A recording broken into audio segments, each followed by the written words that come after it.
अज्ञानतिमिरान्धस्य ज्ञानाञ्जनशलाकया चक्षुरुन्मिलितं येन तस्मै श्रीगुरवे नमः। श्रीचैतन्यमनोभीष्टं स्थापितं येन भूतले स्वयं रूप कदा मह्यं ददाति स्वपदान्तिकं। वन्देऽहं श्रीगुरु श्रीयुतापदकमलं श्रीगुरून् वैष्णवांश्च श्रीरूपां साग्रजातं सगना रघुनाथान्वितं तं सजीवम् साद्वैतं सावधूतं परिजनसहितं कृष्णचैतन्यदेवं श्रीराधा कृष्णपादान् सगना ललिता श्रीविशाखान्वितां च नमो ॐ विष्णुपादाय कृष्णपृष्ठाय भूतले श्रीमते भक्तिवेदान्त स्वामीति नामिने। नमस्ते सरस्वते देवे गौरवाणी प्रचारिणे निर्विशेष शून्यवादी पाश्चात्य देशतारिणे। जय नमो महावदान्याय कृष्ण प्रेम प्रदायते कृष्णाय कृष्ण चैतन्य नाम्ने गौरत्विषे नमः। हे कृष्णा करुणा सिंधु दीनबंधो जगत्पते गोपेश गोपिका कांता राधा कांत नमोस्तुते। तप्त कांचन गौरांगी राधे वृंदावनेश्वरी वृषभानुसुते देवी प्रणमामि हरिप्रिये। नीलाचल निवासाय नित्याय परमात्मने बलभद्र सुभद्राभ्यां जगन्नाथाय ते नमः। गुरवे गौरचंद्राय राधिकाय तदालये कृष्णाय कृष्णभक्ताय तद्भक्ताय नमो नमः। मुखं करोति वाचालं पंगुं लंघयते गिरिं यत्कृपातमहं वन्दे श्रीगुरुदीनतारिणं परमानन्दमाधवं श्रीचैतन्यईश्वरं। जय श्री कृष्ण चैतन्य प्रभु नित्यानंद श्री अद्वैत गदाधर श्रीवासादि गौर भक्तवृंद। हरे कृष्णा कृष्णा कृष्णा हरे हरे हरे राम राम राम हरे हरे। हरे कृष्ण। श्रीमद् भगवत गीता भगवान की दिव्य मधुर वाणी, मानव जाति के लिए दिया गया जीवन जीने का सर्वोत्तम मैनुअल मार्ग। जो इस रास्ते पर चले उनका इस जीवन में भी और उसके पश्चात अगला जीवन भी सुख शांति और आनंदमय और परिपूर्ण हुआ। तो मानव को जीवन मात्र मिला है इस भगवत गीता के अनुसार जीने के लिए ही। कल के चैप्टर में जैसे देखा, जो भगवत भावना भावित नहीं है वो पशु के समान व्यक्ति है। जो भगवान की आज्ञा से नहीं जीता या ब्रह्म साक्षात्कार ब्रह्म जिज्ञासा नहीं करता है वो पशु के समान माना गया है। पशु भी केवल आहार निद्रा भय मैथुन के लिए जीते हैं और मानव आज उसी के लिए जीवन जीने लगा है, इसलिए वो भी पशु स्तर का हो गया है। इसलिए पशु स्तर से ऊपर उठाने के लिए भगवान स्वयं भी आते हैं, अपने शुद्ध भक्तों को इस धरती पर भेजते हैं गुरु के रूप में, जो सारे संसार को अपने ज्ञान से भगवद गीता के ज्ञान से प्रचार करके सबको उबारते हैं। जो भी उनके संपर्क में आते हैं उन सभी को भगवत धाम की ओर ले चलते हैं। तो हमेशा इस संसार में दशकों शतकों के बाद कोई ना कोई आचार्य जरूर आते हैं। तो प्रभुपाद एक ऐसे आचार्य आ गए, इसके बाद शायद कोई आचार्य नहीं आएगा, क्योंकि प्रभुपाद ने ये कलयुग बढ़ते जा रहा है। तो शुद्ध भक्तों को भी एक बार प्रभुपाद को भी भगवान ने कहा कि आपको जाना होगा नीचे प्रचार करने, प्रभुपाद ने मना कर दिया था। ऐसा हमने उनके सीनियर डिसाइपलों से सुना है कि बोले तुच्छ जगत में मैं नहीं जाना चाहूंगा। तो मैं आप नहीं जाओगे तो मुझे जाना पड़ेगा, जगत का तो उद्धार के लिए किसी न किसी को तो जाना ही होगा। तो भगवान के प्रसन्न करने के लिए प्रभुपाद जी आए, नहीं तो प्रभुपाद जी इस संसार में नहीं आना चाहते, क्योंकि इस भौतिक जगत में कौन इस कीचड़ के जगत में आएगा अपने आप को परेशान करने। देखो प्रभुपाद को कितना तकलीफ झेलना पड़ा, तो कोई जान आना नहीं चाहता इधर, इसलिए शतकों लग जाते भाई आचार्य आने के लिए, क्योंकि यहाँ पर भला करने के बाद भी अपना बुरा होना होता है। हर साधु संतों को कष्ट सहना पड़ा है, कौन है ऐसा, भगवान को सहना पड़ा है। जीसस क्राइस्ट देखो क्या किया था, प्रचार ही किया था ना भगवान का, लेकिन लोगों ने क्या सूली पे चढ़ा दिया, खंबे पर खिले मारकर ठोक दिया। तुकाराम महाराज पत्थर फेंकते, थूकते, गाली देते, बदनाम करते। प्रभुपाद, हरिदास ठाकुर, कौन ऐसा है इस संसार में भगवान के जैसा भगवान का कार्य करने गया मतलब उसको बदनाम करेंगे, परेशान करेंगे, सब तरीके से। लेकिन साधु संत दया की मूर्ति होते हैं। भगवान के भक्त होने के दया, करुणा, सहनशीलता, ये क्वालिटी डेवलप करनी होती है साधु को, तभी संसार में प्रचार कर सकता है। उसे पता है प्रचार करने जैसे ही जाएंगे हमें गाली मिलेगी, बदनामी मिलेगी, लांछन लगेगा, बहुत कुछ होगा, वो सब पता होता है उसे। लेकिन क्या करे, जगाचा कल्याणा संताची विभूती, जया अंगे मोठेपणा तया यातना कठीण, जे का रंदले गांधले त्यासी म्हणे जो आपुले, तोची साधू ओळखावा देवते तीची जाणावा। संतों ने लिख के रखा है पहले, भगवत गीता में भी लिखा है तितिक्षवा कारुणिका, बनना ही पड़ेगा। भागवतम कहता है साधु का अजात शत्रवा शांता साधवा साधु भूषणा, तितिक्षवा कारुणिका सुहृदम सर्वदेहिनाम अजात शत्रवा शांता साधु भूषणा। ये साधु को सहन करना ही पड़ेगा, दया दिखानी ही पड़ेगी, है ना। अपने ऊपर लांछन लगाने वालों के प्रति भी दया दिखानी पड़ेगी। तो ये संसार का नियम है, ये करना ही होता है। तो हम बढ़ते आगे।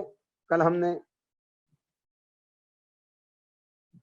इसलिए इतने करुणा भरे आचार्यों की सॉन्ग्स होते हैं, गीत होते हैं, कविता होती है, या जो भजन होते हैं, इतना दर्द भर झलकता है ना, संसार के दुख को देखकर। इसलिए उनके भजन गाते गाते हमें भी औचित्य को स्पर्श कर जाता है, क्योंकि वो रियलिटी है। केवल नाम कमाने के लिए, पैसे कमाने के लिए भजन नहीं लिखे जाते, कविताएं लिखी नहीं जाती है। तो इसमें वो संसार की वास्तविकता को प्रस्तुत करते हैं। जैसे हम सुबह भजन गा रहे थे भक्तिनाथ ठाकुर का, ये रियलिटी है, लेकिन रियलिटी किसी को पसंद नहीं है। इसीलिए साधु संतों को बदनाम किया जाता है, क्योंकि वो सत्य बोलते हैं और सत्य कड़वा होता है। इसलिए संसार में सत्य किसी को नहीं चाहिए। चापलूसी लोग का हाँ नाम बहुत हो जाता है, चीटरों का, भ्रष्टाचारियों का, बड़े बड़े लेवल का घूमते, लेकिन साधु संतों का नाम नहीं होता है। देखो साधु संतों को पीट कर मार दिया, इसके लिए कोई आवाज नहीं उठा रहा है। ऐसा दूसरा कुछ होता, हीरो हीरोइन के तो पूरा समाचार, पूरे पत्र भर भर के आते थे। तो यही संसार की विडंबना है, परंतु तभी भी आते हैं। क्या करें, दया ही एक ऐसी चीज है कि वो न चाहते हुए भी आदमी को वो कार्य करने के लिए मजबूर करती है। करुणा, दुखी जीवों को देखकर साधु सही में दुखी होता है। वैष्णव जन है तेने कहिए, पीर पराई जानी रे। तो एक सच्चा वैष्णव होता है, दूसरों को दुखी देखकर कभी सुखी नहीं हो सकता है। अपने दुखों से कभी दुखी नहीं होता है साधु, उसे वो दुख लगते ही नहीं है, क्योंकि उसे मालूम है सब कर्म का फेरा है, सब ज्ञान जान लेता है। लेकिन दूसरों को दुख में देखता है ना, जैसे प्रहलाद महाराज जब वो भगवत धाम जा रहे थे तो नरकों के स्थान को भी देखते जा रहे थे, और देखा कि नरक में कितने जीवात्माएं अतोनात यातनाओं को भोग रहे, गरम गरम सूली पे चढ़ाए जा रहे, सारे हिंस्र पशु उसको नोच रहे, गरम कढ़ाई में तलाया जा रहा है ना, गंदे कीचड़ के, पू के, रक्त के, टट्टी के तालाब में उसको डुबोया जा रहा है। इतना भयानक देखते उनके मन में इतनी करुणा जागृत हो गई कि वो वहीं रुक गए। तो जो उनको लेने के लिए विमान आया था, वहां पर जो पार्षद थे बोले चलिए, नहीं मैं संसार यहाँ से तब तक नहीं जाऊंगा। और प्रहलाद महाराज जैसे गुजरे तो जितने भी जीव वहां पर सजा भोगत रहे थे, उनको सबको एकदम आनंद लगने लग गया। तो देखिए, एक संत और एक शुद्ध भक्त के प्रभाव से वातावरण भी, दुखी वातावरण भी सुख में हो जाता है। तो पता चला कि क्यों इतना सबको आनंद आ रहा है, तो पता चला कि प्रहलाद महाराज यहाँ से जा रहे हैं। तो प्रहलाद महाराज ने स्थिति देखते रुक गए। और कहा कि मैं जब तक भगवान मुझे वचन नहीं देंगे इन सबका उद्धार करेंगे तब तक मैं नहीं आऊंगा। तो एक शुद्ध भक्त की ताकत कितनी होती है कि भगवान को भी झुका देता है। नरक में जितने सड़ रहे थे उसे समय सबको मुक्त कर दिया गया एक साधु के लिए, साधु के वचन के लिए। तो प्रहलाद महाराज ने सभी वहां के नरक वासियों को मुक्त कराया। ये है दया, ये है कंपैशन। वो एक साधु के पास ही हो सकता, किसी के पास क्या मिलने वाला था उनको। लेकिन एक जीव, एक सच्चा भक्त और एक भगवान का सच्चा अंश, जैसे भगवान दुखी होते जीवात्मा को देखकर वैसा ही भक्त दुखी होता है, इसलिए अहेतु की कृपा करता है। प्रभुपाद को क्या जरूरत थी 70 साल की उम्र में अमेरिका जैसे इतने ठंड प्रदेश में जाकर, लेच्छों के जगत में जाकर, वृंदावन जैसा सुंदर वातावरण, भक्तिमय वातावरण छोड़कर, 7 समुंदर पार, पण एक कंपैशन, एक दया, भगवान की करुणा फैलाने, भगवान का प्रेम अवतार चैतन्य महाप्रभु की कृपा फैलाने। क्योंकि अब नहीं फैलाएंगे तो कभी भी जीव, यहाँ के जीव उठ नहीं पाएंगे। हाँ, पतित पावन हेतु तो वह अवतार मौसम पतित ना पहिया, ना वो पतितों के लिए आए थे। और इस पतित पावन का संदेश पूरे विश्व में फैलाने के लिए प्रभुपाद अपना जीवन खतरे में डालते हुए जाते जाते 2 हार्ट अटैक आए। और प्रभुपाद वही समुद्र की 35 दिन की यात्रा, वो भी कोई बड़ा फर्स्ट क्लास शिप नहीं था, माल वाहतू जहाज था, और उसके भी नीचे गोडाउन में कबाड़ खाना होता है, वहां पर प्रभुपाद रहते थे। 35 दिन रहे, सोचिए, अंदाज करिए। हम जब ट्रेन की यात्रा करते बिना 2 टायर 3 टायर एसी के नहीं करते, थोड़ा सा ही स्लीपर में चले गए तो अय्या अरे बाप रे आजी। प्रभुपाद 35 दिन जीवों का कल्याण करने के लिए 2 हार्ट अटैक झेलते हुए, खुद का भोजन सब कुछ खुद पका रहे, खुद सब कुछ कर रहे। पंड्या नाम का तो कैप्टन होता, वो बेचारा कुछ बाजार में से सब्जी विब्जी लाके देता था, जहाँ कहीं जिस बंदरगाह पर रुक जाती थी गाड़ी, जहाज। जन्माष्टमी भी प्रभुपाद ने जहाज पर ही मनाई, पहली जन्माष्टमी। वृंदावन को छोड़कर जब जाने लगे तो जन्माष्टमी भी प्रभुपाद ने वही जहाज पर बनाई, पुलिया तली, और कैप्टन पंड्या को आमंत्रित किया जन्माष्टमी का प्रसाद खाने के लिए। प्रभुपाद का जीवन इतना कठिन संघर्षमय है। देखिए आज उनकी करुणा का विस्तार देखिए, सारे विश्व भर में 180 देशों में लोग कृष्ण भावनाओं बन रहे हैं। एक महात्मा की त्याग, एक महात्मा की तपस्या, एक महात्मा की करुणा का ये विस्तार है। इसलिए एक शुद्ध भक्त की ताकत पूरे ब्रह्मांड भी उद्धार कर सकता है, इतनी ताकत होती है। अखिल ब्रह्मांडों को भी उद्धार कर सकते हैं, इतनी ताकत एक शुद्ध भक्त में होती है। जो देख रहे हैं हमारे सामने कलयुग की जैसे वातावरण में श्रील प्रभुपाद ने इतने सुंदर तरीके से वैदिक संस्कृति को प्रस्तुत किया है। भूतो न भविष्य ऐसा आचार्य, इसलिए आगे कोई आचार्य होने वाला नहीं है, इसलिए एक ही अंतिम आचार्य श्रील प्रभुपाद।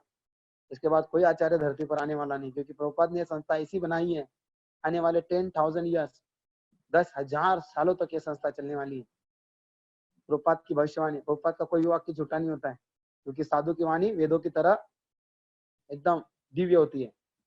प्रभुपाद जो बोले सब हो रहा है ना। प्रभुपाद ने बोला तेल खत्म खेल खत्म, तेल खत्म होने में आ रहा है, खेल खत्म होगा ये संसार के टेक्नोलॉजी का।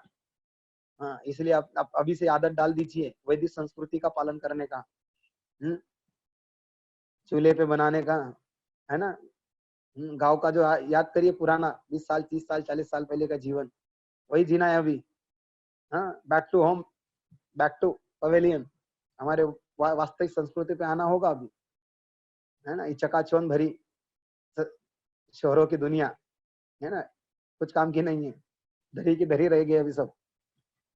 इसलिए प्रभुपाद के महात्मा के असीम त्याग, असीम समर्पण, असीम करुणा की वजह से आज हम कृष्ण भावना की कथा सुन रहे हैं। नहीं तो हम भी बाहर वाले लोगों की तरह दिन भर चिंता करते, क्या होगा, कैसे होगा, कब खुलेगा, है ना। इतना सुंदर प्रोग्राम प्रभुपाद जी ने हमें दिया है। हरिनाम ले सकते, कितनी बार भी ले सकते, पूरे 24 घंटे भी ले सकते, तभी थकेंगे नहीं, है ना। भागवत पढ़ सकते, कथा सुन सकते, भगवान की लीला देख सकते, है ना। क्या नहीं दिया है, है? इसलिए संसार में सारे लोग दुखी है, लेकिन एक ही लोग सुखी है। यही जो कृष्ण बस यही बड़ा चतुर, जो भगवान का भजन कर रहा है वो सुख में है, उसे चिंता नहीं सता रही है, क्योंकि वो चिंतन में लगा है। ठीक है, आज हमारा पेज नंबर 11, नहीं हाँ 11 पैराग्राफ नंबर 2। तो ये चेतना क्या है? तो हम कल जीवो तक आ गए थे, कर्म भी देख लिया, अभी चेतना क्या है? ये चेतना है मैं हूं। तो फिर मैं हूं क्या है? कलुषित चेतना मैं हूं, अर्थात एक अर्थ है मैं सर्वे सर्वा हूं, मैं भोक्ता हूं, मैं ये शरीर हूं, मैं ये संसार चलामान है, क्योंकि प्रत्येक जीव यही सोचता है कि वो इस भौतिक जगत का स्वामी, निर्माता, सृष्टा मतलब निर्माता। भौतिक चेतना के दो मनोमय विभाग है, एक के अनुसार मैं सृष्टा हूं, दूसरे के अनुसार मैं भोक्ता हूं। लेकिन वास्तव में परमेश्वर सृष्टा तथा भोक्ता दोनों है। भोक्ता रम यज्ञ तपसाम सर्वलोक महेश्वरम, भगवद गीता 6वां अध्याय लास्ट श्लोक। वो मात्र सहयोगी है, वह सृजित तथा भुक्त है। उदाहरणार्थ मशीन का कोई एक पुर्जा संपूर्ण मशीन के साथ सहयोग कर सकता है, सहयोग करता है। इसी प्रकार शरीर का कोई अंग पूरे शरीर के साथ सहयोग करता है। हाथ, पांव, आंखें आदि शरीर के अंग है, लेकिन ये वास्तविक भोक्ता नहीं है। भोक्ता तो उदर, पेट है। पांव चलते हैं, हाथ भोजन देते हैं, दांत चबाते, शरीर के सारे अंग उदर को तुष्ट करने में लगे हैं रहते हैं, क्योंकि उदर ही प्रधान कारक है जो शरीर रूपी संगठन का पोषण करता है।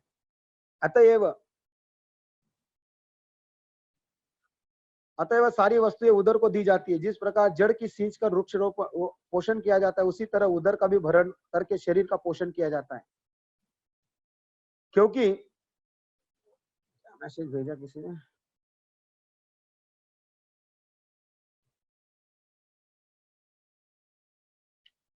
जिस प्रकार जड़ को सींच कर वृक्ष का पोषण किया था, उसी तरह उदर का भरण करके शरीर का पोषण किया जाता है।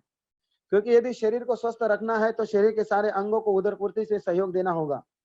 इसी प्रकार परमेश्वर ही भोक्ता तथा श्रेष्ठा है और हम उनके अधीनस्थ जीवात्मा है। उन्हें प्रसन्न रखने के निमित्त सहयोग करने के लिए इस सहयोग से हम लाभ पहुंचता है। ठीक वैसे ही जैसे उदर द्वारा गृहित भोजन से शरीर को सारे अंगों को लाभ पहुंचता है। यदि हाथ की अंगुलियां सोचे कि उदर को भोजन न देकर स्वयं ग्रहण कर ले तो उन्हें निराश होना पड़ेगा। तो सृजन तथा भोग केंद्र बिंदु परमेश्वर है और सारे जीव उनके सहयोगी है। सहयोग के द्वारा वो भोग करते हैं। वो संबंध स्वामी तथा दास जैसा है। यदि स्वामी पूर्णतः तुष्ट होता है रहता है तो दास भी तुष्ट रहता है। इसी प्रकार परमेश्वर को तुष्ट रखना चाहिए। यद्यपि जीवों में सृष्टा बनने तथा भौतिक जगत का भोग करने की प्रवृत्ति होती है, क्योंकि इस दृश्य जगत के सृष्टा परमेश्वर में ये प्रवृत्तियां है। तो जीवात्मा परमेश्वर का अंश होने के नाते परमेश्वर में या भगवान में जो गुण है वो जीवात्मा के अंदर भी है। इसलिए भगवान में भोक्ता या नियंता बनने की शक्ति है, ये गुण है, तो जीवात्मा भी यही है। भगवान पूरे विश्व पर नियंत्रण करते, लेकिन जीवात्मा एक फैक्ट्री, एक घर, एक समाज, एक देश पर, एक ब्रह्मांड पर नियंत्रण कर सकता है। परंतु एक्चुअली यहाँ पर उदाहरण दे रहे हैं, जिस प्रकार मशीन का पुर्जा मशीन से जुड़ा होता है, एक्चुअली वो मशीन नहीं होता है, मशीन का सहयोगी पार्ट होता है। उदाहरण दिया है दूसरा हमारे शरीर का। हमारी इंद्रिया इस शरीर को भरण पोषण में सहयोगी हो सकती है। इस सारे को सहयोग पेट को करना होता है, और पेट को यदि सहयोग करते तब ये भी संतुष्ट रहेंगे। नहीं तो सब लोग बोलेंगे मैं हाथ तो मैं ज्यादा काम करता हूँ, आंख बोले मैं देखता हूँ, कान बोले मैं सुनता हूँ, तब तो तुम काम कर सकते हो। तो सब अपना अपना हिस्सा लेने लग जाए, ना वो संतुष्ट होंगे ना शरीर संतुष्ट होगा। बांध दीजिए हलवा पूरी चपाती हाथ को, कान को, नाक को, बोले खाओ संतुष्ट रहो, होगा नहीं। सारी इंद्रियां मिलकर जब उधर में डालती है, पैर चलते, काम करते, धन आता है, पैसा आता है, अनाज आता है, फिर वो हाथ लेता है, आंख देखती है, मुंह में जाता है, चबाता है, फिर पेट में जाता है। जैसे पेट में जाता है, पेट जब डाइजेस्ट करता है तो सारे इंद्रियों को शक्ति प्रदान करता है। उसी प्रकार यदि संसार में सब लोग क्यों मैं मेरा ये कुलुषित चेतना है, और मेरा मेरा मैं करते हैं, सब लोग अपना अपना देखते हैं, तो इसीलिए सारा समाज दूषित हो जाता है। ना भगवान संतुष्ट होते, ना समाज संतुष्ट होते। इसलिए सारे संसार का केंद्र बिंदु कृष्ण है, और कृष्ण परम भोक्ता है। और इस परम भक्ता को हम यदि संतुष्ट करते, एस्मिन तुष्टे जगत तुष्टे, जैसे हम सुबह बता रहे थे अक्षय पात्र की कहानी, तो भगवान ने एक तांदुल का आधा दाना खाया, कितने लोग संतुष्ट हो गए? भगवान भी संतुष्ट हो गए, सारे लोग संतुष्ट, सारे 60,000 ऋषि मुनि भी संतुष्ट हो गए। एस्मिन तुष्टे जगत तुष्टे, ये कहावत है वो, कि भगवान को संतुष्ट करने से संपूर्ण संतुष्ट हो जाता है। उसके लिए एक श्लोक आता है भागवतम में, देवर्षि भृताप्त नुनाम पितृनाम नायम मुनिम च राजम सर्वात्मनाया शरणम शरणम गतम कुंद पर्यत्त कुंद। भगवान को शरण जाने से सबकी सेवा हो जाती है, अलग से कुछ करने की जरूरत नहीं होती। परंतु हम ये सिद्धांत समझते ही नहीं है। हाँ, भक्त भी देखते हैं कुछ ना कुछ मंदिर में, गणपति भी रखेंगे, शिव जी भी रखेंगे, हमारी कुल देवता वो भी रखेंगे, अरे जब जान गए कि सारे संसार के मूल कृष्ण है, तो अन्य का तरफ आपका मन डाइवर्ट होना ही नहीं चाहिए। तो ये वेश्यावृत्ति कहलाती है। दोनों तरफ ध्यान है, दोनों तरफ कभी ध्यान नहीं होना चाहिए। जब जान गए कि सर्वोत्तम पूर्ण पुरुषोत्तम भगवान कृष्ण और उनको संतुष्ट करने से सब संतुष्ट होने जा रहे, तो फिर अलग से हम क्यों? कृष्ण भक्तों को विशेषकर केवल कृष्ण पर ध्यान केंद्रित करना चाहिए, अन्यों पर नहीं। भगवत गीता का ज्ञान या कोई भी शास्त्र बैठकर सुनना चाहिए, सोकर नहीं। जो सोए हो जाग जाइए, खड़े हो जाए बैठ जाइए, और गुरु के सामने कभी सोना नहीं चाहिए। इसलिए कुछ लोग वीडियो ऑन नहीं करते हैं, उनको वो वीडियो ऑफ करेंगे तो कौन देखने वाला है? कुछ भी करो तो ये चीटिंग है। इसलिए मैं बोलता हमेशा वीडियो ऑन करो, ताकि गुरु तो देख सके क्या कर रहे हैं लोग। सच में भगवत गीता को, भगवान के ज्ञान को और भगवान को जानने के लिए सर सच में गंभीर है क्या? बहुत सारे लोग वीडियो अपना ऑफ करके रखते हैं, रॉन्ग है। मैं हमेशा बोलता हूँ वीडियो ऑन रखे, ताकि हम देख तो सके आप में कितनी जिज्ञासा है। क्योंकि सामने वाला श्रोता जितनी गंभीरता से सुनता है ना, वक्ता को उतना ही अच्छा प्रेरणा मिलती है कि मैं और अच्छे से इनको एक्सप्लेन करूं और अच्छे से बताऊं। श्रोता पे डिपेंड करता है वक्ता का भाव। और वक्ता ये श्रोता ऐसे ढीले ढाले ऐसा बैठा है, तो कोई ऐसा है, तो कोई सो रहा है, कोई ऑफ ही करके रखा है। हाँ, खाली स्पीकर लगा दिया, काम में दूसरा काम कर रहे, घर में ये वो हो, तो ये वास्तविक श्रोता के लक्षण नहीं है। श्रोता के लक्षण है श्रवण करना ध्यान पूर्वक, है ना। गुरु जो बताते एक एक वाणी उनका कानों में ऐसा, जैसे पड़ोस में चल रही वाली निंदा को सुनने के लिए कैसे कान टौकारते हम। हाँ, क्या हुआ, आजकल क्या चल रहा है, तुरंत कान, किसी के बारे में कुछ चल रहा है तो तुरंत सुनने के लिए लालायित जैसे होते हैं ना, वैसी कथा को सुनने के लिए लालायित होना चाहिए कान। क्षमा करिए, मैं थोड़ा कठोर शिक्षक हूँ, बीच बीच में डांट देता हूँ, क्या करें। मेरे भले के लिए नहीं है, आपके भले की बोलता हूँ। इसलिए बहुत सारे लोग कभी कभी मुझे ज्यादा, टीचर मतलब कठोर होता ही है, टीचर मतलब शिक्षा, शिक्षक मतलब शिक्षा देने वाला। तो अच्छी ज्ञान के रूप में शिक्षा भी देता है, दंड के रूप में भी शिक्षा देता है ना। तो अतः भगवत गीता हम पाएंगे, तो इसलिए हमारी चेतना कलुषित हो गई है। क्या है? Contaminated, our consciousness is contaminated. हम भोक्ता समझ बैठे हैं, हमारी चेतना इतनी कलुषित हो गई कि हम भोग रहे हैं, और इतने कलुषित हो गए कलयुग के जीव कि दूसरे जीव को भी भोगने के लिए कम नहीं करते। हरे कृष्णा कृष्णा कृष्णा हरे हरे, हरे राम राम राम।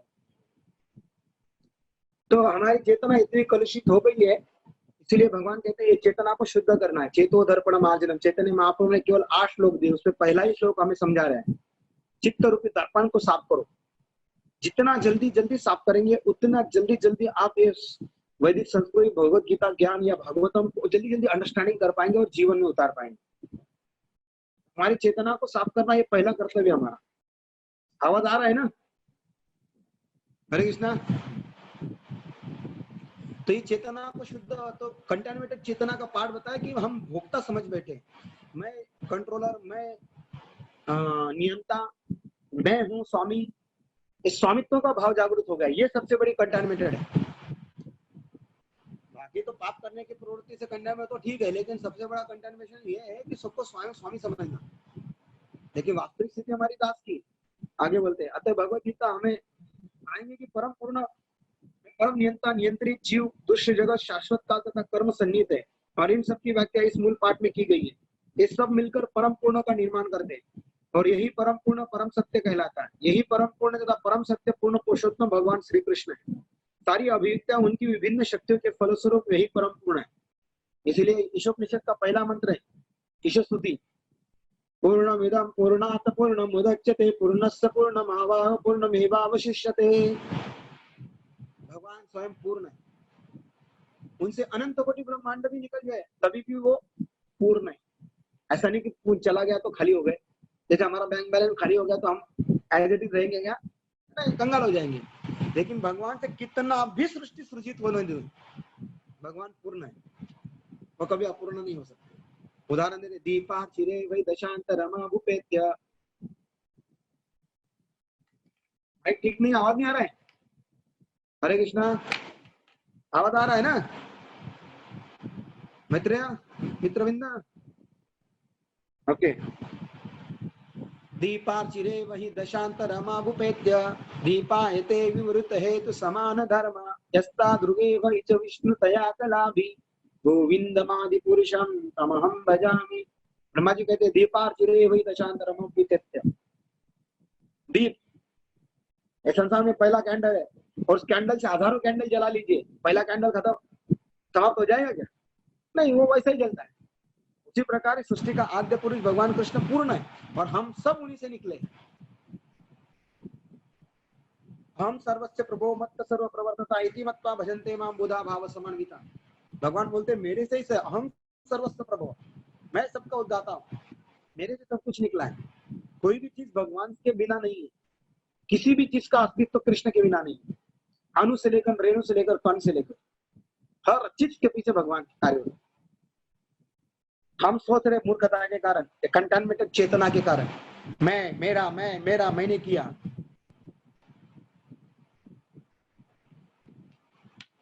हरे Krishna, why is not clear? बाकी लोगों तो आ रहा है, आप सभी को आ रहा है क्लियर आवाज? साधना को क्यों नहीं आ रहा है पता नहीं। हरे कृष्णा। भगवत गीता में यह भी बताया गया है कि निर्विशेष ब्रह्म भी पूर्ण पुरुष के अधीन है। सभी को क्लियर आ रहा है, केवल आपको नहीं आ रहा है।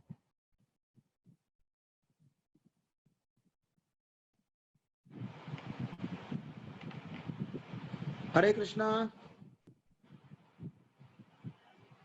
अर्जुन यादव आ रहा है?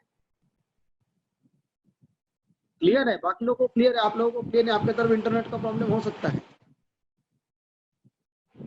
भगवत गीता में यह भी बताया गया कि निर्विशेष ब्रह्म भी पूर्ण पुरुष के अधीन है। ब्रह्मणो ही प्रतिष्ठा हम। ब्रह्म सूत्र में ब्रह्म की विशेष व्याख्या सूर्य की किरणों के रूप में की गई है।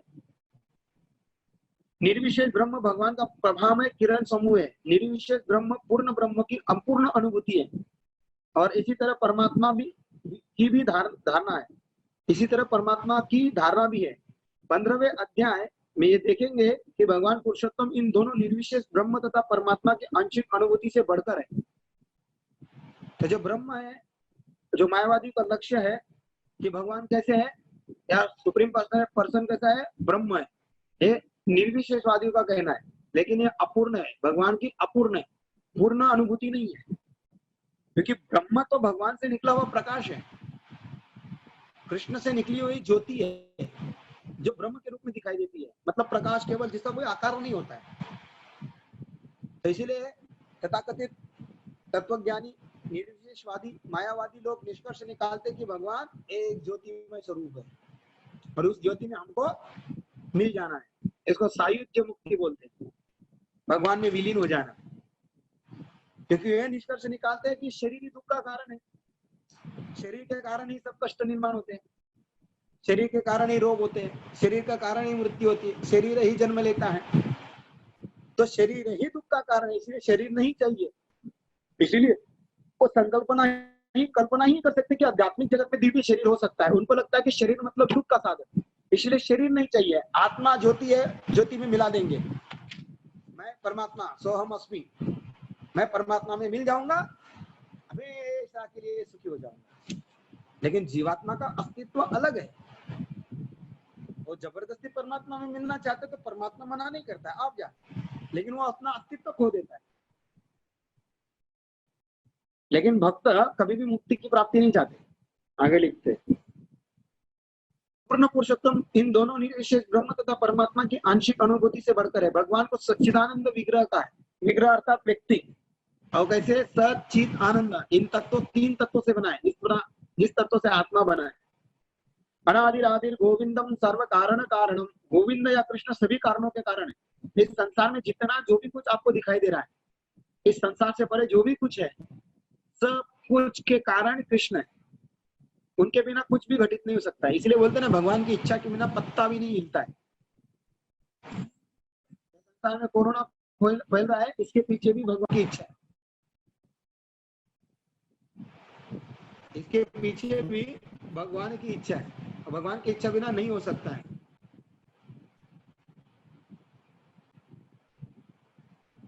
एक मिनट, बार बार मुझे डिस्टर्ब कर रहा है।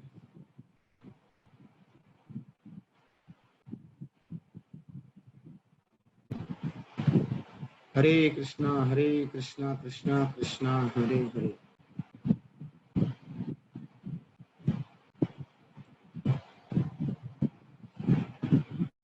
कृष्णा कृष्णा हरे हरे, हरे राम राम राम हरे हरे।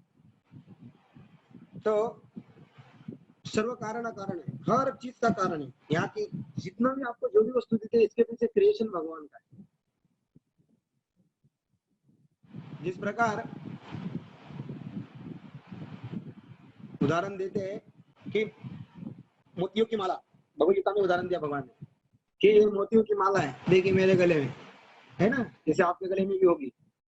तो इस मोतियों की माला के पीछे जो कारण है वो दिखाई दे रहा है, खाली मोती दिखाई दे, मनी दिखाई दे रहे, लेकिन इसके पीछे क्या कारण है कि मोतियों को एक साथ रखने के लिए धागा है ना, एक धागा लगा हुआ है, लेकिन धागा दिखाई देता है तो कोई लोग सोचेगा अरे मनी अपने आप जुड़े हैं, अपने आप एक साथ दूसरे के साथ चिपके हुए हैं। तो ऐसा नहीं है, ये मनी के पीछे का कारण है। इसी प्रकार सृष्टि में जो भी कुछ चल रहा है, सूर्य उदित हो रहा है, बारिश हो रही है, सारे ऋतु अपने अपने काम कर रहे हैं, सब लोग अपना अपना वर्क कर रहे हैं, हाँ, सुबह जाग रहे हैं, दिन भर काम कर रहे हैं। इसके पीछे जो मुख्य कारण है, सर्व कारण कारण कृष्ण भगवान है। समझ लीजिए भगवान ने सूर्य को आदेश नहीं दिया वो उदित होने का, सूर्य उदित ही नहीं हुआ, क्या होगा? सृष्टि का कार्य ठप हो जाएगा। भगवान ने ऑक्सीजन रोक लिया, वायु रोक लिया, क्या करेगा? कोई कितना भी शक्तिशाली हो, कितना ही दुनिया का बड़ा मालिक हो, कुछ कर सकता है? देखिए एक छोटा सा कोरोना जीव भेज दिया तो कोई कुछ नहीं कर पा रहे, सब ठप हो गए, पूरी दुनिया ठप हो गई, इतनी सारी शक्तिशाली शक्तिमत्ता घमंड चूर चूर हो गया। और भगवान चाहे तो 1 मिनट में कोरोना को भगा सकते हैं, 1 मिनट भी नहीं लगेगा। लेकिन देखिए बद्ध जीवात्मा की बद्धता देखिए आज संसार में, स्वयं के प्रयास कर ही रहा है। 4 महीना हो गया, 6 महीना हो गया कोरोना निकल के, लेकिन अपने ही प्रयास लगा रहा है, ये वैक्सीन बना रहा है, ये वैक्सीन लगा रहा है। तो कितने प्रकार के साइंटिस्ट पूरे दुनिया में लग रहे हैं इसको वैक्सीन खोजने के लिए, देखिए। लेकिन प्रकृति का जब मार आती है तो ऐसी आती है, जब तक प्रकृति सेटिस्फाइड नहीं होती ना, मनुष्य को चपराक सीधी सही के दे। इसलिए जो भविष्यवाणी कर रहा है ना कि संसार की 20% जनता कम होगी, अभी मेरा गणित इतना पक्का नहीं है, 8.5 अरब का 20% कितना होता है गिन लीजिए, कोई है इधर मैथमेटिक वाले का? मैसेज भेज दीजिए कितना होता है 8.5 अरब का 20%। हमारे सीए लोग है क्या दोनों, मुदानी दामोदर जी सुन रहे होंगे तो बोलिए 8.5 अरब का 20% कितना होता है? उतनी जनसंख्या मरेगी तब ये कोरोना शांत होने वाला है, ऐसी भविष्यवाणी है। भगवत गीता में अल्पज्ञानी लोग, सॉरी, सच्चिदानंद है, निरीश्वर ब्रह्म उनके सत शाश्वत रूप की अनुभूति है, परमात्मा सतचित की अनुभूति है, परंतु भगवान कृष्ण समस्त दिव्य स्वरूपों की अनुभूति है। अल्पज्ञानी लोग परम सत्य को निर्विशेष मानते हैं, लेकिन वे दिव्य पुरुष और उसकी पुष्टि समस्त वैदिक ग्रंथों में नित्यो नित्यानाम चेतनम चेतनानाम कठोपनिषद 2:2-13। इस प्रकार हम सभी जीव हैं और हम सब की अपनी अपनी व्यष्टि सत्ता है, उसी प्रकार परम सत्य भी अनंत है, एक व्यक्ति है, और भगवान की अनुभूति उनके पूर्ण स्वरूप में समस्त दिव्य लक्षणों की ही अनुभूति है। यह पूर्णता रूप भी निराकार नहीं है, यदि निराकार है या किसी अन्य वस्तु से घटकर है तो सर्वता पूर्ण नहीं हो सकता। जो सर्वता पूर्ण है उसे हमारे लिए अनुभव गम्य तथा अनुभवातीत हर वस्तु से युक्त होना चाहिए, अन्यथा वो पूर्ण नहीं हो सकता। बहुत ज्यादा फिलोसॉफी की भाषा है ना, निरीश्वरवादियों को समझाना बड़ा कठिन होता है, उनके साथ लैंग्वेज में समझाया जा रहा है कि भगवान अनुभव गम्य और अनुभवातीत अनुभव करने भी और अनुभव से परे भी थोड़ा विरोधाभास लगता है कि हमारे चिंतन से परे की शक्ति है। इसलिए भगवान को कभी भी हमारे बुद्धि से या चिंतन शक्ति से नहीं जाना जा सकता। इसलिए चिंतन शक्ति से जानने जाते हैं और ब्रह्म तक ही पहुंचते हैं। मायावादी लोग क्या करते हैं, चिंतन करते रहते हैं परम सत्य का, और इसलिए कहां तक पहुंचते हैं, केवल ब्रह्म ज्योति तक। इसलिए वो पूर्ण तक पहुंच नहीं सकते, क्योंकि हमारी जो बुद्धि की निर्मित या शरीर की निर्मित है वो भौतिक है, और भौतिक तत्व केवल भौतिक तत्व तक ही पहुंच सकता है। और ज्यादा से ज्यादा इतना अथक प्रयास करते तो भगवान उनको कृपा कर देते और ब्रह्म का ज्ञान देते। ये भगवान की कृपा से ही मायावादी और निर्विशेषवादी ब्रह्म को जान पाते हैं। उनको लगता है कि हम तपस्या करें, क्या करें, चोर चोरी करना चाहता है, जबरदस्ती करना चाहता है, इसलिए भगवान उसको चोरी के लिए सुविधा उपलब्ध कर देते हैं। हाँ भाई जाओ इधर चोरी कर, क्योंकि भगवान का वचन है मैं जीवात्मा की इच्छा पूरी करता हूँ, भाई वो गलत क्यों ना हो, क्योंकि गलत करने के लिए बहुत प्रयास करता है ना, इसीलिए भगवान उसकी इच्छा भी पूरी कर देते। जैसे बाप के 4 बेटे हैं, एक बेटा बदमाशी ही कर रहा है, क्या कर सकता है, बाप उसको उसके हवाले छोड़ देता है, बहुत समझाने का प्रयास करता, नहीं मानता, उसका स्वभाव ही बदमाशी करना, इसलिए छोड़ देता है। ऐसे निर्विशेषवादी है, वो अपने बुद्धि के बल पर ही जानना चाहते हैं कि परम सत्य क्या है। भगवान स्वयं बोलते हैं कि मैं केवल बुद्धि के स्तर से जाना नहीं जाता जब तक मेरी कृपा नहीं होती। तो ये ब्रह्मवादियों को, निर्विशेषवादियों को भी ब्रह्म तक पहुंचने की शक्ति भगवान ही देते। उन्हें लगता है कि हमने अपने बुद्धि के कसौटी पर, अपनी चेतन चिंतन शक्ति के बल पर भगवान को देख लिया, पा लिया। इसलिए क्या निष्कर्ष निकालते हैं, हाँ आ गया ललिता ठाणे 1 अरब 60 करोड़, हाँ कोरोना में 1 अरब 60 करोड़ मरेंगे तब शांत होगा ये धरती का बोझ। जैसे भगवान ने महाभारत के युद्ध में भी इतने ही लोग मारे थे, पता आपको। अभी हम पहला अध्याय शुरू करेंगे, पहला श्लोक जब लेंगे तब उसमें बताएंगे कितने लोग मरे थे। 1 अरब 60 करोड़ ही मरे थे, 64 करोड़ केवल क्षत्रिय मरे थे महाभारत के युद्ध में। 1 अरब 64 करोड़ है ना, द्वापर की घटना है। तभी शायद ये बड़ा खतरनाक महायुद्ध चल रहा है कोरोना का, इसमें इतने ही मरने वाले ऐसी भविष्यवाणी है। देखते हैं, लॉकडाउन बढ़ते जा रहा है, संख्या बढ़ती ही जा रही है, रुकने का नाम तो ले नहीं रहे। लॉकडाउन करने के बाद भी लोग इतने मर रहे हैं, इतने केसेस आ रहे हैं, तो खोलेंगे तो क्या होगा, धड़ाधड़ मरेंगे। जो अमेरिका हालत हुई वो इंडिया की होगी। इसलिए लोग तड़पट रहे कि लॉकडाउन खोलो, लॉकडाउन खोलना मतलब बहुत मरना है। भारत में तो इतने मरेंगे पूछो मत, वो कम से कम सोशल डिस्टेंस से पालन करते हैं तभी भी इतने मर रहे हैं, या तो बस झुम्बड़ की झुम्बड़ उड़ेंगी। तो पता नहीं, अभी देखते क्या होता है, लेकिन भक्तों को विशेष है कि लगे रहिए भक्ति में। अभी भोजन कर, एक टाइम भी भोजन करता तो चलता है, कोई काम धंधा नहीं, भूख नहीं लगती है ना, इसलिए असली तपस्या हो रही है। योगी बन गया हूँ योगी, 1 बार खाए हो योगी, 2 बार खाए हो भोगी, 3 बार खाए हो रोगी, ऐसी कहावत है ना। अभी हमारा ब्रेकफास्ट लंच डिनर बंद हो गया है, एक ही टाइम खाए तो भी चलेगा, इसलिए कम खाइए, ज्यादा वजन करिए। मर भी गए तो चिंता नहीं है, क्योंकि कहाँ जाएंगे भक्त, भगवत धाम जाएंगे। जीते हुए भी डर नहीं, मरने के बाद भी डर नहीं। जो भक्त है उनको पता है गति उत्तम ही होती है, भक्तों की गति कभी नीचे नहीं होती है। भगवान गीता में कहे ना, नमे भक्त प्रणश्यति, कौनते है प्रतिजानी नमे भक्त प्रणश्यति। हे कुंती पुत्र, घोषणा कर दो कि मेरे भक्त का विनाश कभी नहीं होगा, इसलिए निश्चिंत हो जाइए, बिल्कुल निश्चिंत। लेकिन समय भजन में लगाइए, जो होना है सो होने दीजिए। हमारे हाथ में कुछ भी नहीं है, सारे संसार के हाथ में कुछ नहीं, सब धरे के धरे। इसलिए चिंता करना छोड़ दी, क्या होगा। इससे बेटर है चिंतन करिए कि कितना मैं हरिनाम लूं, कितना मैं कथा सुनूं, कितना मैं भागवत पढ़ूं, गीता पढ़ूं, लेक्चर सुनूं, बस इसमें पूरा दिन लगा दीजिए। जो होने वाला उसे तो कोई रोक नहीं सकता है,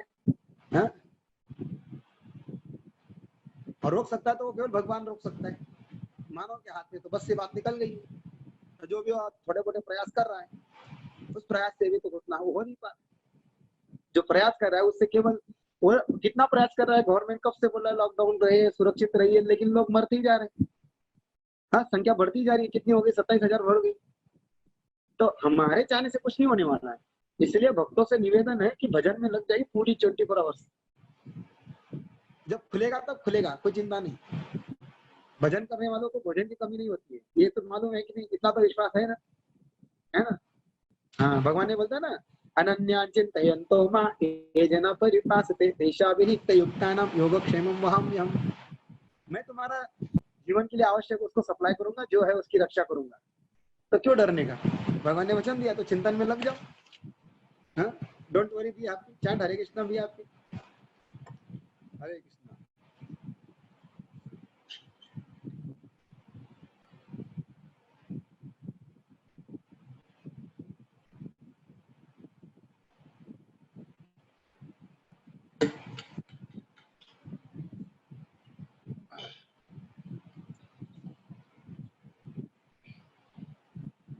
पूर्ण भगवान में अपार शक्तियां परास्त शक्ति श्रूयते। कृष्ण किस प्रकार अपनी विभिन्न शक्तियों द्वारा कार्यशील है, इसकी भी व्याख्या भगवत गीता में हुई है। यह दृश्य जगत या भौतिक जगत जिसमें हम रह रहे हैं, यह भी स्वयं में पूर्ण है, क्योंकि जिन 24 तत्वों का यह नश्वर ब्रह्मांड निर्मित है, वे सांख्य दर्शन के अनुसार इस ब्रह्मांड के पालन तथा धारण के लिए अपेक्षित संसाधनों में पूर्णतया समन्वित है।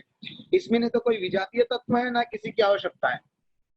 इस सृष्टि का अपनी निजी नियत काल है, जिसका निर्धारण परमेश्वर की शक्ति द्वारा हुआ है। जब यह काल पूर्ण हो जाता है, तो उस पूर्ण व्यवस्था इस क्षणभंगुर सृष्टि का विनाश हो जाता है।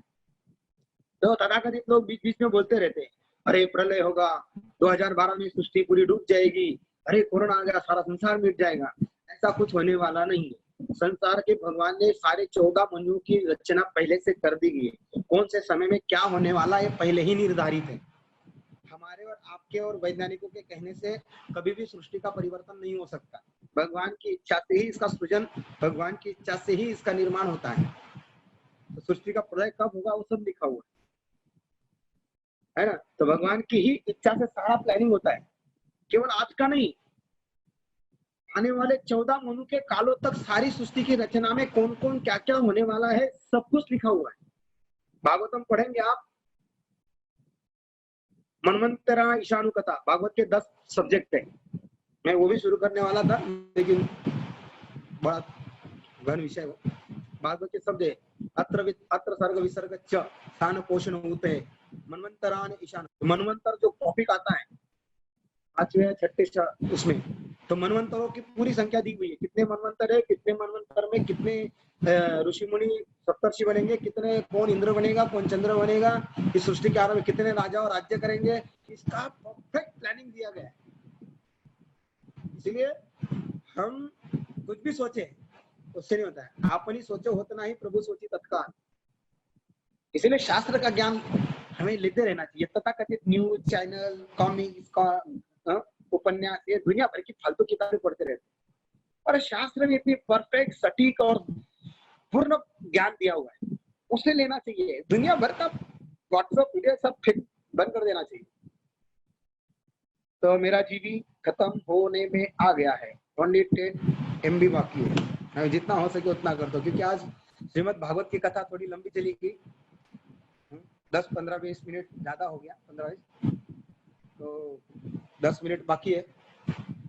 10 मिनट में जितना होगा पूर्ण भगवान में हो गया।